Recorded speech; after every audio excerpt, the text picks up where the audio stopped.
Welcome to the panel discussion on digitization and inclusion and how India revolutionized identity, onboarding, and authentication. We have with us Ms. Shalini Warrior. Ms. Warrior is Executive Director of Federal Bank since January 2020.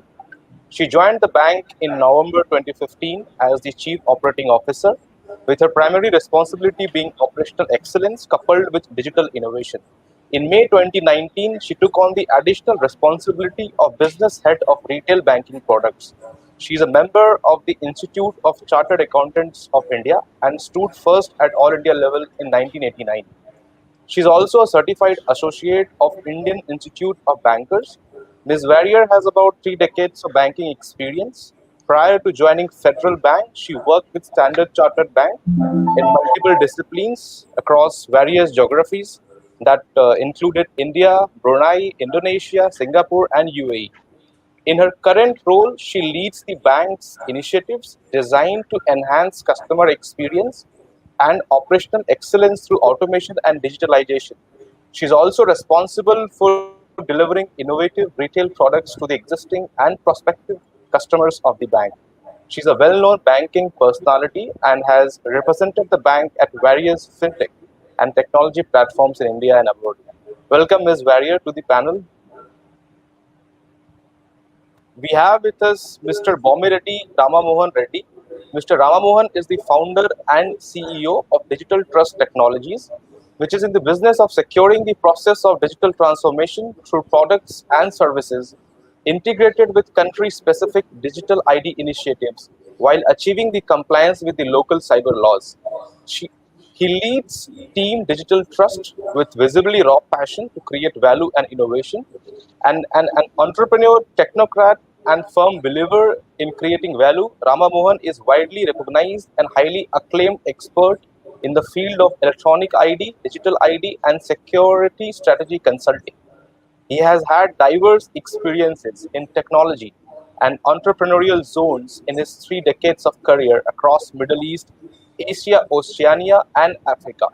He led the teams providing security and strategy consulting to multiple EID initiatives, including Emirates Identity Authority, Malaysian National ID Card, and National ID Card of Bahrain. Mr. Ramamohan is also a governing council member of Cybersecurity Center of Excellence, set up jointly by Data Security Council of India and the Government of Telangana.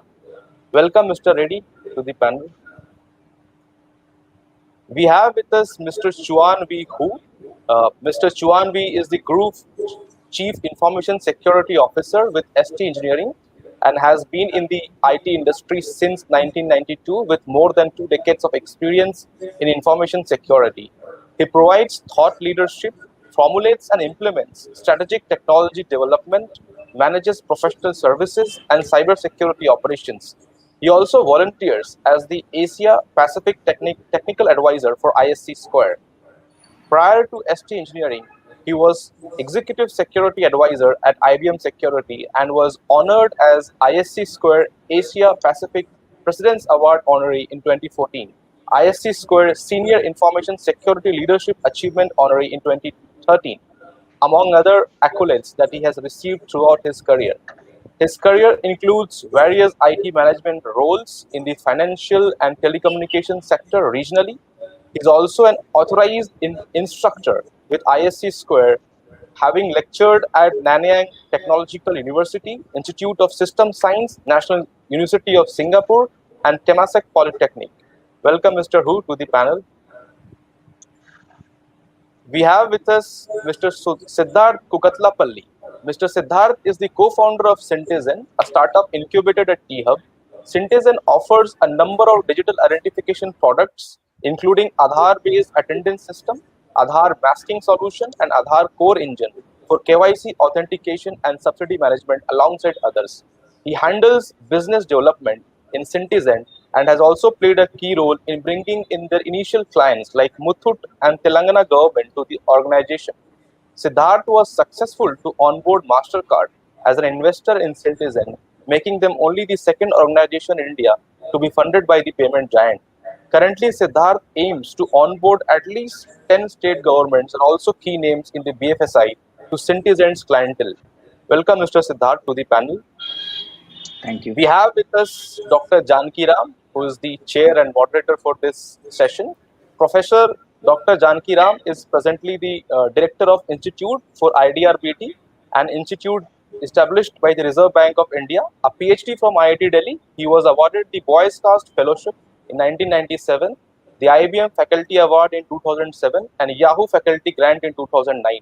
Having authored over 150 research papers, Professor Janakiram is the editor of 6 books. His books on grid computing, building large-scale software systems, and grid and cloud computing are very well received.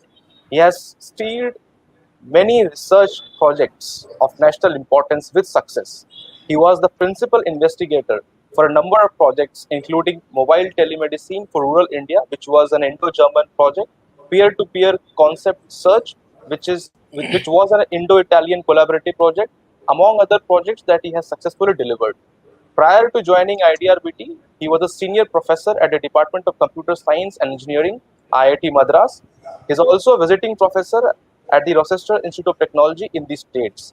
His current research focus is on building large-scale distributed systems and challenges in big data processing along with cloud computing and blockchain technologies.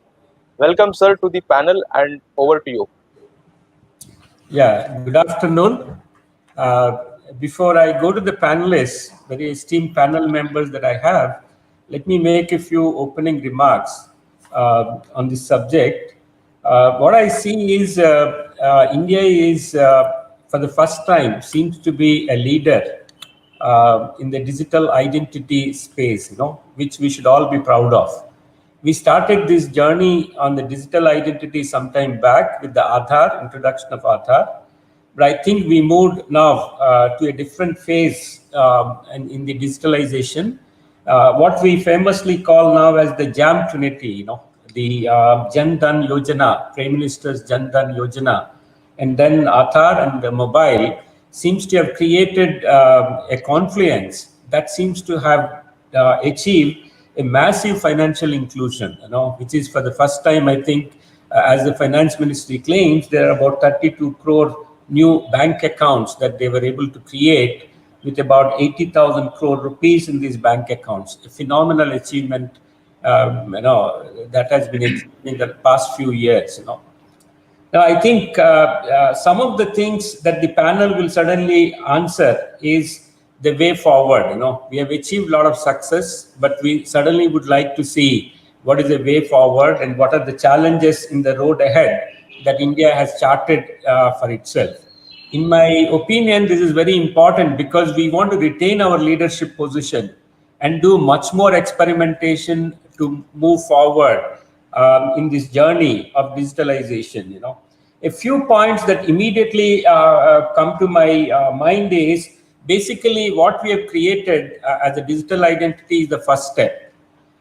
This probably will enable to people to secure bank accounts, but that's not really enough because this makes financial inclusion possible, and some subsidies management certainly and fraud avoidance in the subsidy distribution as happened in the gas connections is really something that we've achieved.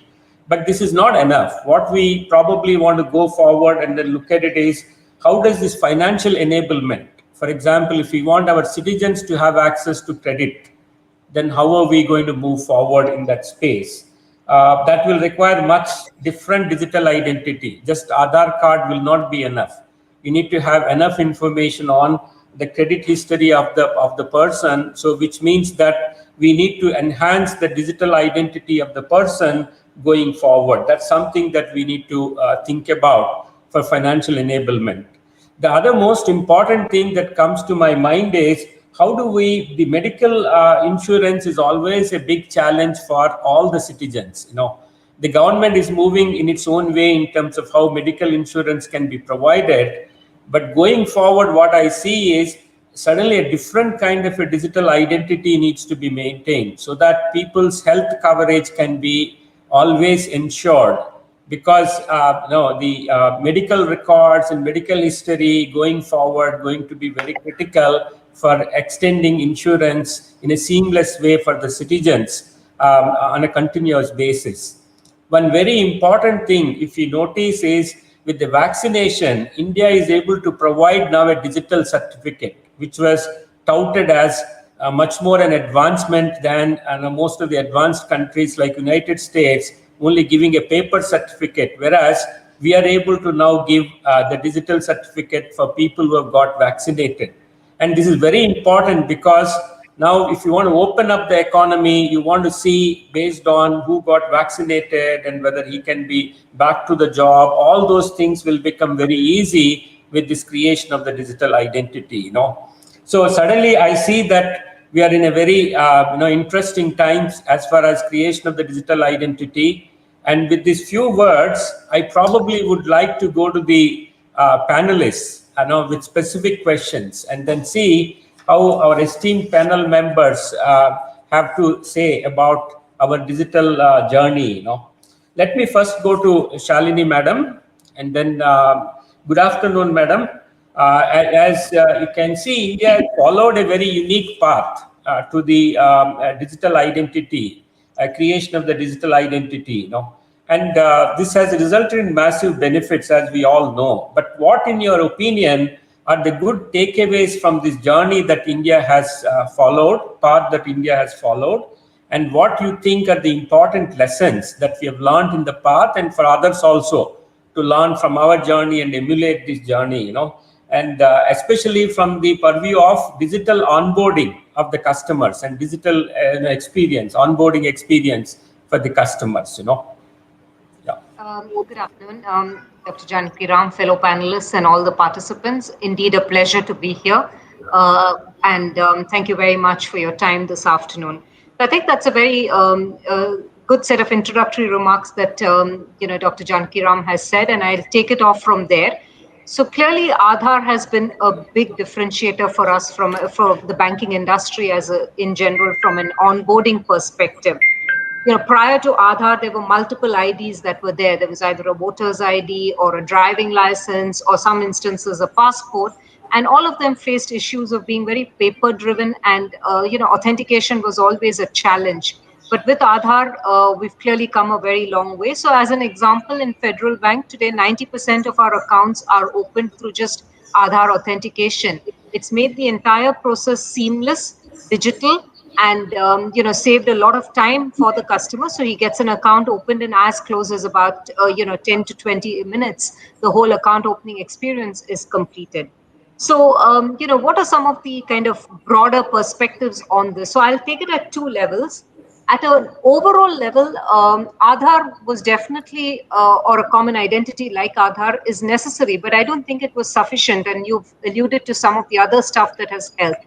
So first, I think clearly there's been a very big role for regulation.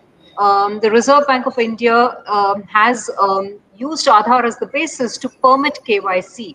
So, it came out with the right set of regulations, because otherwise we would have had a situation where we had Aadhaar, but no enabling regulations. So the first one is regulation that supports the use of Aadhaar for account opening. The second is, again, the whole kind of revolution that has happened in internet, telecom, mobiles, the availability of smartphones, data packages being available, etc. So it's enabled us as a bank, for example, to kind of give tab-based account opening even in the remotest corners of the world, of India. Sorry, you can go to any remote corner, and with a tab you can open an account. So yes, regulation and the mobile kind of telephony revolution has helped. But there's also a broader kind of agenda of this, which is the drive from the top. I think you spoke about the Jan Dhan accounts, and this clearly came due to the huge amount of focus and attention at the government level. And more centric to banks, I think the whole culture of customer-driven innovation, which banks have adopted. So between regulation, the mobile telephony availability, the ubiquitousness of data availability, and the whole drive from the top, as well as the culture of innovation, I think all of that has come together to ensure that we were able to use Aadhaar. So Aadhaar is necessary, but is definitely not sufficient for this journey of onboarding. At a more micro level, when you come to kind of digital onboarding, some of the lessons we learned along the last couple of years as a practitioner, as somebody who's actually doing it on a day-to-day basis, One, I think, is how do you design the process to avoid any friction. So the process design has to be clearly very, very smooth and customer centric. The second is the need to ensure complete transparency and openness, because you need to tell the customer what are you taking the Aadhaar for. I think it's imperative that banks adopt the transparency and openness that is there. The third is to ensure consent is obtained and treat that consent with respect. It's meant for a particular purpose. Treat it with that respect. Don't misuse it as an institution. And last but not the least, ensure that data is protected, privacy is maintained, encrypted, all that stuff that I'm sure my fellow panelists will also be speaking about. So I think it's the coming together of all this that has helped us make the progress we have. Where do we go from here? I'll just briefly talk about the fact that there is still a lot more innovation I think we can do on Aadhaar. And I think the vaccination is a very good example of how we've taken Aadhaar beyond things. So I think e-sign, and I'll refer to it maybe a little later in the panel, how we've used the e-sign process as part of our onboarding. The other is what we can do with things like the GST network on current account opening, because Aadhaar addresses you and me opening an account, it addresses. But when it comes to citizen coming to open an account, we still face some challenges of getting identity proved, etc. Maybe the GST network could be a good way to kind of overcome that. So I think that's really the way forward. E-sign, addressing the opening of current accounts, addressing loan account opening. Some of those challenges will come up. But I think the culture of innovation and the platform that has been set will help us. That's clearly my view, Doctor. Very nice, madam. I think it sums up what is the experience of banks, especially on the use of Aadhaar. Just to bring to the notice of you and other panelists and also the listeners, IDRBT has started working on a video KYC using blockchain, which will become part of even stack, so that the pain of citizens in terms of doing KYC multiple number of times can be avoided. This is something going forward we will be doing as part of IDRBT. Let me go to Ram Mohan. Good afternoon, Ram Mohan. And then let me ask you this question. From security perspective, there are quite a few challenges on the way ahead for India. In terms of how we are going to create our digital basis authentication from the security point of view. What, in your opinion, is the way path in terms of this massive financial inclusion has increased the surface area of attack for us. So from that perspective, what do you think our approach should be for the security, which is very vital for our digital infrastructure going forward? Thank you very much, Dr. Janaki Ram. Before straight away going on to the security aspects of the whole thing, I want to touch base on a digital ID as a concept itself. I'm sure everybody knows what is digital ID, but then still I would like to say what I think digital ID is. Basically, the very purpose of digital ID is to ensure the transaction security and compliance in the digital world and create economic value, and at the same time achieve the citizen convenience. And all of us are very, very aware that this is the huge and the biggest challenge that one can ever think of, because on one side you're talking about security and compliance, on the other side you're talking about the convenience. They don't go together. So unless we strike a balance between among these three factors, the success of digital ID program, I would call it as a program, is under question. So India has achieved quite a bit and ahead of so many countries in the world. But now it is the right time, like Madam mentioned. I will go a little one more step beyond that and then say, now it is time for India to take a step back and then look at the entire ecosystem and address the redefine and address the roles of various stakeholders and the responsibilities and the authorities and the compliance requirements. So it is time for India to take an ecosystem approach. Yes, we have taken Aadhaar as an initiative. We have taken GST as an initiative. They're all in silos and bits and pieces we have taken, but together it is a massive program. Understood. Now, to sustain the leadership in the world in this particular area, it's time. I would call it as the 2.0 vision needs to be defined for our digital ID program, which, in my view, is an ecosystem approach. Typically, when you say digital ID, it is like Aadhaar number. It is a unique identity number given to a citizen. Associated with that is a basic identity profile, and associated with that is a set of credentials which in the digital world are used for authentication as well as digital signing purposes, right? So the credentials could be the cryptographic keys, like public key infrastructure related things, and the biometrics as well. Biometric is going to play one of the key roles in this entire ecosystem.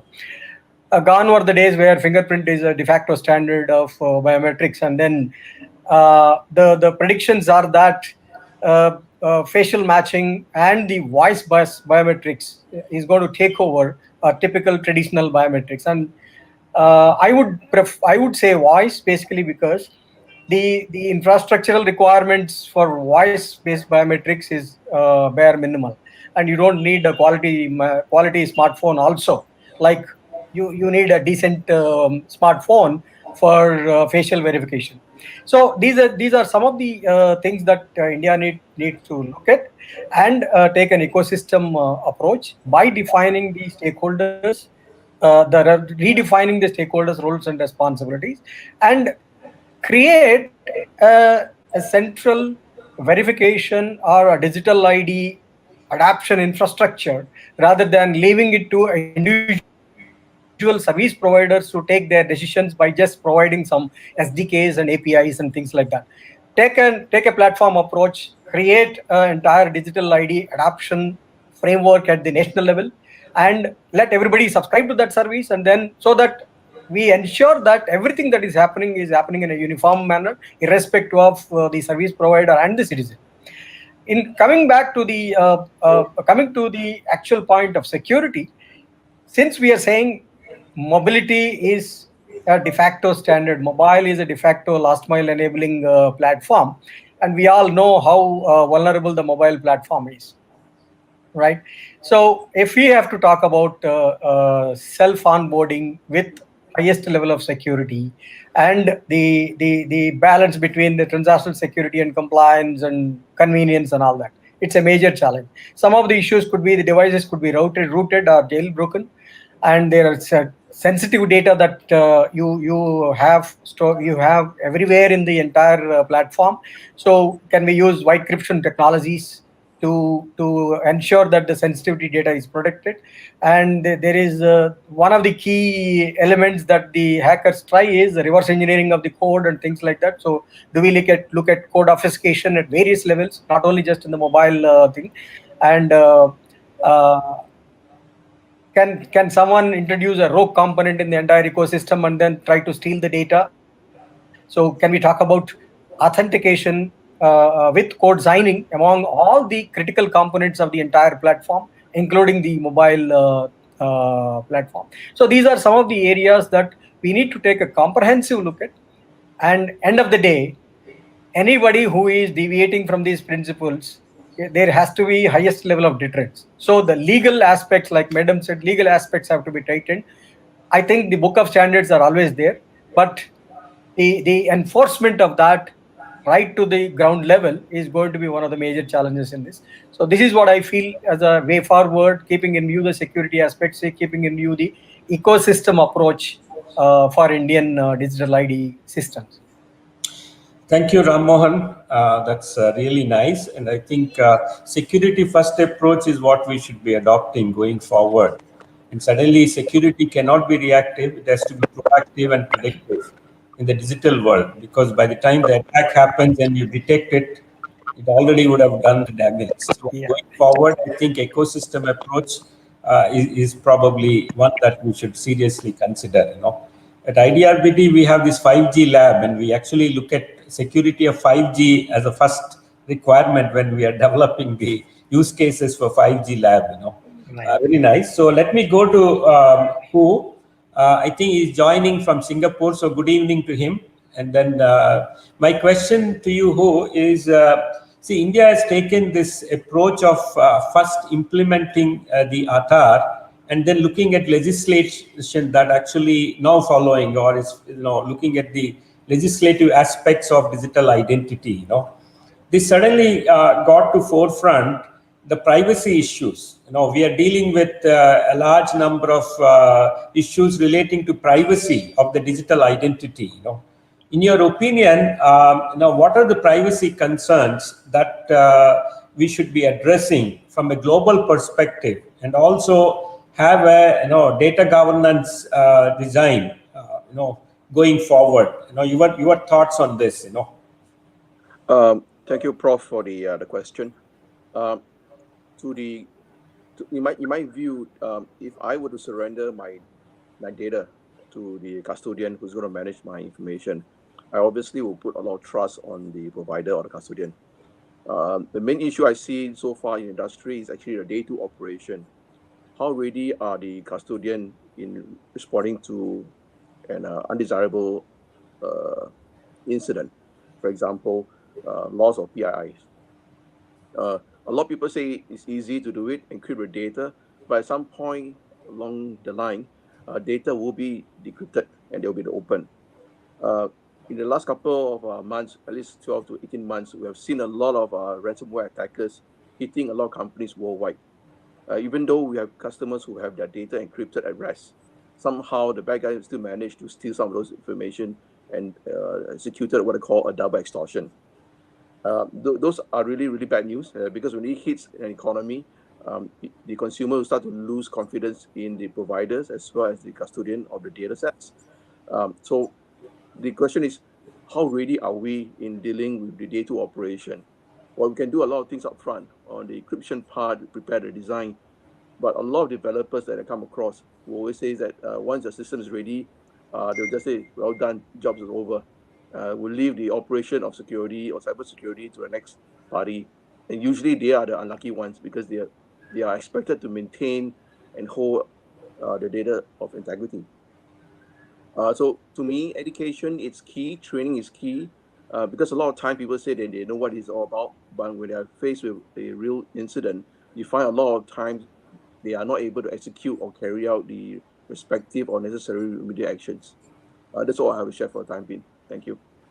Oh, excellent. Actually, the need of education need to be understood by the entire society. Going forward, I think creating the cyber security skills, in my opinion, is extremely important. Without those skills, safeguarding our digital infrastructure is going to be very, very difficult. You made a very good point, Hu. Let me go to Siddharth. He's our startup representative. So Siddharth, in your opinion, what kind of innovation we should be doing in this space to realize the full potential of the digital identity going forward? Sure, sir. Thank you for the question. First of all, very good afternoon to the fellow panelists and to the viewers. I hope I'm audible, sir. Sure. Please go ahead. Yeah, you're audible. Yeah. So I would like to, as you rightly said about the JAM initiative by the central government, whatever has happened has started because of that. Our startup also we had started because of the Aadhaar, kind of a push that the government has given. So I would like to let you all know that we are the exclusive Aadhaar solution provider to 4 state governments. That is Tamil Nadu, Telangana, Uttar Pradesh, and Andhra Pradesh. So in these 4 state governments, sir, as you initially pointed out, that one of such schemes that has been, digitized with Aadhaar is the gas or LPG kind of a subsidy. But what we have done is we have taken it to the next level. We have integrated about 100 different schemes that include DBT and also the good governance schemes for all the 4 governments put together. And we are currently performing about 5 million transactions on a daily basis. So previously, DBT was very tedious. It was time taking, and more importantly, it had a lot of a manual intervention. That's where all the corruption was, and that's where all the delay of providing the service by the government was.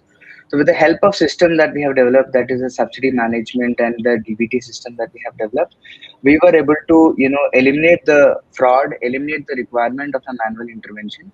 And we have saved about 350-400 crores for our government clients put together for all the schemes that we have implemented.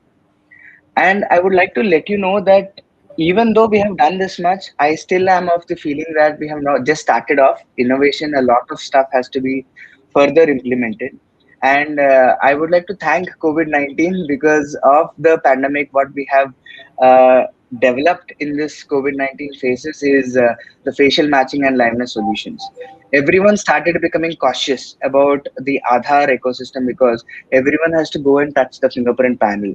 The same fingerprint device has to be touched by multiple people. Will I contract the disease? If someone has it somewhere, I am, susceptible to it. That's when we started to develop this facial matching and liveness solutions. And very happy that the government is trying to, adapt to these kind of technologies. We have given this to Telangana and Odisha governments through tenders recently. And Telangana is now the first, government in India where transport services, about 33 different transport services are offered with the help of a selfie. And now even in Orissa, the statement given to us was pensioners are scared because they are 60 plus and they don't want to come and visit any government office. Can you offer any kind of services to us? So there we have provided the facial services. Now it is called live certificate with a selfie. So we've done this, we have implemented this across, but I still feel that it's a long way to go. A lot of innovation is coming up. Governments are, taking up use cases where, facial matching, Aadhaar can be used. I have only said 100 schemes. There are about thousands of schemes that the government is giving to the citizens. And we would like to be actively participating and help the government and also the BFSI sector in, providing innovative technologies. Excellent, Siddharth. I think now we should compliment you for working in the COVID challenging situations and seeing positive aspects of the pandemic. Yeah. Really nice. Yes, sir. Yes, sir. Yes, sir. Let me go to Shalini Madam again. As Yeah. you can see, Shalini, I think Siddharth, with the kind of innovations the fintechs are doing, they're going to give you a run for your money. The banks have to really struggle hard now to innovate now. So in your opinion, what are the things that the banks should be innovating faster, in this digital identity space, especially to make it more frictionless for the customer and then become more customer friendly, I think. Thanks for that. 2 points before I get into it. One, we don't see fintechs as competitors. We see them as collaborators. So happy to collaborate with any of the fintechs. Federal is doing a lot of work with fintechs. We have about 300 APIs in our sandbox. At any point in time, 50 partners are talking to me on something or the other. So that's kind of on the side. The second is, I think, on a smaller scale, what Siddharth mentioned about liveness checks and facial recognition. Actually, we struggled a little bit with employee authentication for CBS. It used to be biometric at the start of the COVID, and the same issues that Siddharth mentioned, which is that our employees were apprehensive about using fingerprint. And therefore, we had to bypass that and didn't have a two-factor authentication for some time for core banking till we implemented both iris and face. And now we do authentication of our employees for access to Finacle, which is our core banking solution, using iris and face. So overcome that issue. So on a smaller scale. But coming to your main point on what more is there, I think there's clearly a lot more to be done. So I'll give you a couple of areas, I think. And it's more about innovation, customer-centric innovation. So one, I think I alluded to it a little earlier. I don't think we've done enough on onboarding from a asset perspective, from a loan account perspective. Today, I think a savings account, virtually everybody has moved to doing it through Aadhaar, video KYC. All of that is available. All banks are doing it, and it's pretty seamless in that sense. But when you want to take a car loan, when you want to take a home loan, when you want to take any of those, the process is still a little more tedious, as we all know. That's an area of innovation. We've started with something small, which has proved to be quite useful to customers, which is for a car loan, we have a tablet-based solution which rides on the principles of the same thing. So KYC done through Aadhaar, The documents are signed through e-sign, and the evaluation is done in two ways. Because you've got to evaluate the credit history of the customer. So one is all, the CIBIL scores, etc., are pulled out. We put it into a business rules engine, and it turns out the results. But in some instances, that is not enough. You have to actually review financial statements of the customer, and for that we use a capability which reads the financial statements, converts it into the PDF. Data is converted into data and given to our credit analyst to be able to take a decision. So I think the greater innovation that we're working on right now as a bank and as a banking industry in general is the use of all of these techniques that we're talking about to ease the account opening process for loan accounts, and what I alluded to briefly, which is current accounts. How do we make it more seamless to onboard? MSMEs are a very big sector in our economy, as we all know, but opening a current account for an MSME customer is still fraught with a lot of issues. There is a lot of identity proof issues, beneficial owner identification issues, etc. So those are the couple of areas where I think we need to do some more work on, and this can only happen when a couple of things happen.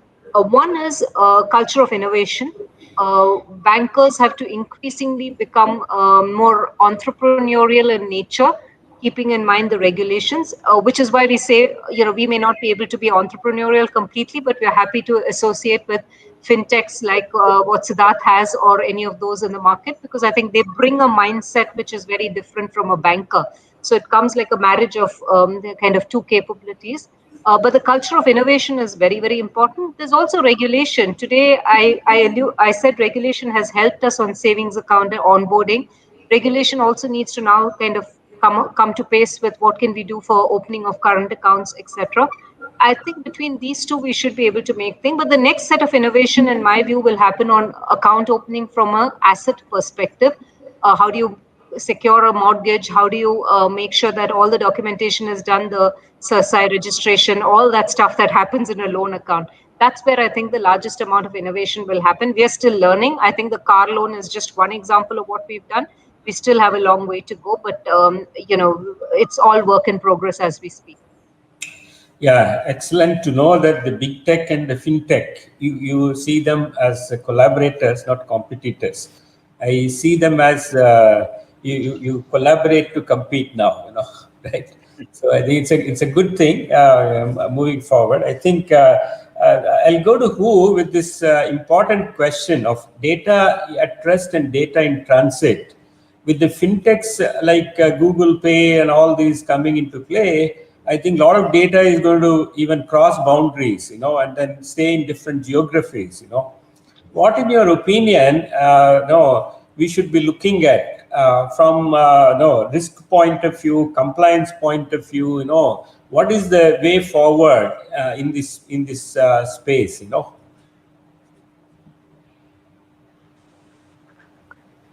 Hi, sorry guys. I hope you can hear me well. Yeah. Okay.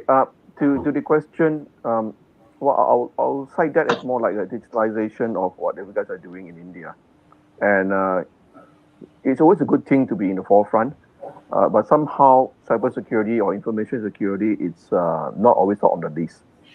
And at the current stage that we guys in, it is important to revisit with some of the key design consideration of what you have in place.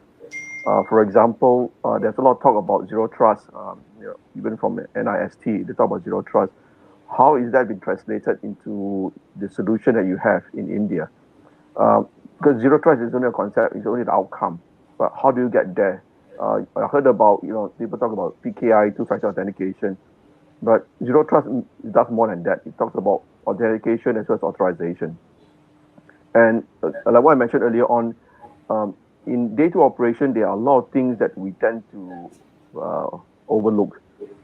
When you're running in a system, a solution, how do we ensure that they have the users or operators have got the least privileges to manage? Because most of the time, it just requires an insider to just cook up something, and then you can exfiltrate certain data sets. And then also manpower segregation of duties. A lot of times, you can have one person who does everything. He's a system administrator, network administrator, and so the security administrator. Again, a single point of failure.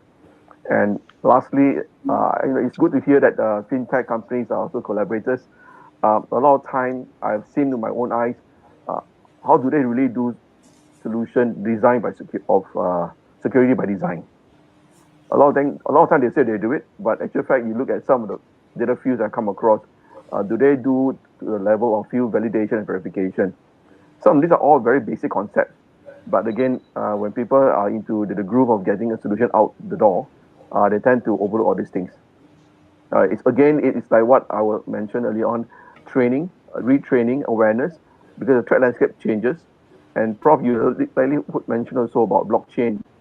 It's good, and why are we not leveraging on some of those new technologies to make sure where we are going, and to give the consumer peace of mind? Thank you. Yeah, very nice. And that gives me the question for Ram Mohan, now, as you can see, this emerging technologies like 5G, blockchain, quantum computing, all are changing the landscape of security. So, in your opinion, how is this emerging technologies landscape from security point of view, and where we should be investing, on these technologies going forward? You're muted, Ram Mohan. Can you unmute? Yeah, sorry. Thank you once again. Let's face the facts. The technological advancements are available for both bad guys and good guys. And I said bad guys because they always are ahead of good guys. So let's not worry about that fact, because it's a reality that we need to deal with. This is point number one. The point number two is that when you talk about the quantum attacks and then 5G coming into the play and all that, the current crypto systems, they're basically based on integer factorization problem. The other one is a discrete logarithm problem. The third is the elliptic curve DLP. So these are the things that the crypto systems are based on, and these systems are prone to quantum attacks. Now, let's hope that at some point in time, we will have crypto systems which are quantum attack resistant. But having said that, I don't think we can prevent the attacks. If we try to go with a prevention as a strategy, we might actually either fail miserably or end up spending so much with probably unsatisfied results. So the strategy should always be a balance between what to be prevented and what are the things that might happen, and when they happen, how quick is our response, how quick we can get into the act and then minimize the damage possible. The third element, which is a supporting element for all this, is that have we created enough deterrence for the people to get into such acts? When I say deterrence, it is just not a book definition called, let's say, if somebody tries to attack critical infrastructure, and he will be fined 10 million. But then the 10 million fine may take 20 years. So do we have enough legal and enforcement systems to ensure that there are enough deterrents for people to get into such acts? Again, having said that, people do get into these, and like I said, bad boys are always ahead of good boys. So that's a reality. The other part that I missed in the previous question is that one of the most critical steps in the digital world is to create a digital twin of a real world human being. How authentic it is, how authentic this process is. It involves obviously the self-onboarding and various steps that are involved. End of the day, how authentic this process of creating the digital twin is. And do we have forensic evidence for such a process of creating the digital twin in the digital world, so that at any point in time that can be verifiable? This is going to be one of the key elements in the ecosystem approach that we have to take as a country. So coming back, yeah, let's hope that someday there will be quantum resistant crypto systems which will evolve. Thank you, Doctor. Very nice, Ram Mohan. In fact, I wanted to make this observation of digital twin at the end. You brought it up before me, actually. I'm sorry for that. No, it's nice actually, because we seems to think alike. So what I also feel is, going forward, we should be looking at creating a digital twin from creche to cremation. Yes. So that as from birth we have our digital twin created somewhere in the cloud, and then it comes along with us with all the required identities, so that we don't need to carry anything ourselves. That's, I think, is our probably ideal this thing which could become frictionless, and we don't need to carry anything. The digital identity keeps updating itself. In fact, I felt, in fact, that's one thing that I wanted to see going forward. It's a vision. For example, all the medical history, if it is automatically stored there, we know that we don't need to carry any of this ourselves. So those things will become very, very useful for us. I think we are, as I can see, Anand, as Put the timer on. now I think the timer also has come up there with 4 minutes. And Anand, should we open up for any questions from the audience? Yes, sir. We have two questions. We'll take that up, and then we'll close with your closing remarks. Sure. Yes, sir. So one of the audience has asked, what are your views on crypto identity built over ledger technology with a blockchain registry instead of a conventional digital identity? So that's the one question. And the other one is around the data security at rest as well as data security at transmission. Can blockchain solve this problem of data security at rest as well as transmission? So if these two questions we can club and answer quickly, and then we'll close with remarks from Dr. Janaki Ram sir.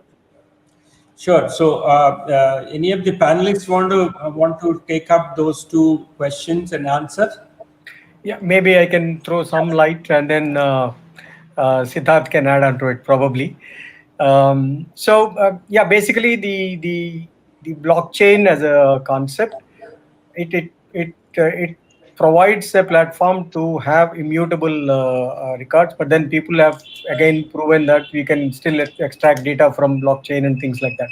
So we need to look at a combination of the blockchain as a technology plus the cryptographic principles applied on top of the blockchain as a way forward. And in terms of digital identity, definitely the distributedness of the digital identity availability.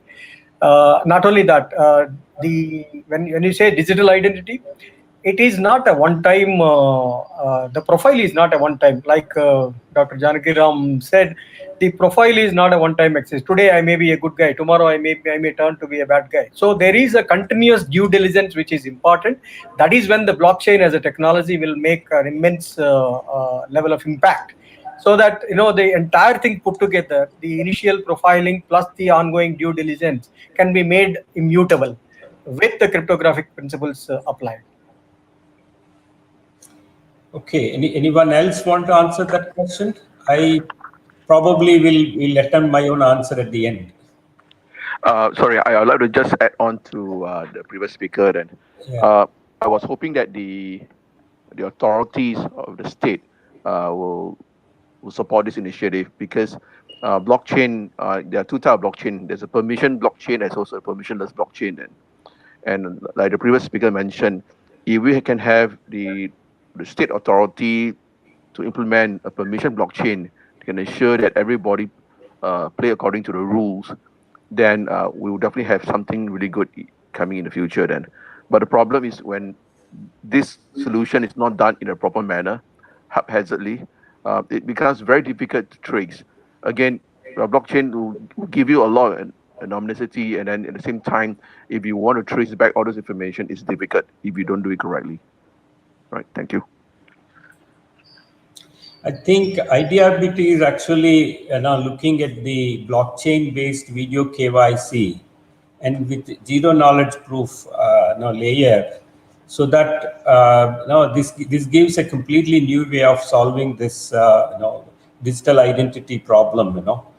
From that perspective, the question asked was very nice, because I think going forward, what we require from the privacy point of view and also from the security point of view, I think we should suddenly look at permissioned blockchain systems, which will store the information, and a zero knowledge proof layer, so that whatever is not required is not passed around, So that also will address the issue of data at rest and data in transit, and what needs to be really shared across the parties. Because unnecessarily, all that you want to prove is that you want to give the proof but not the data. So that's where the zero knowledge proof comes into picture.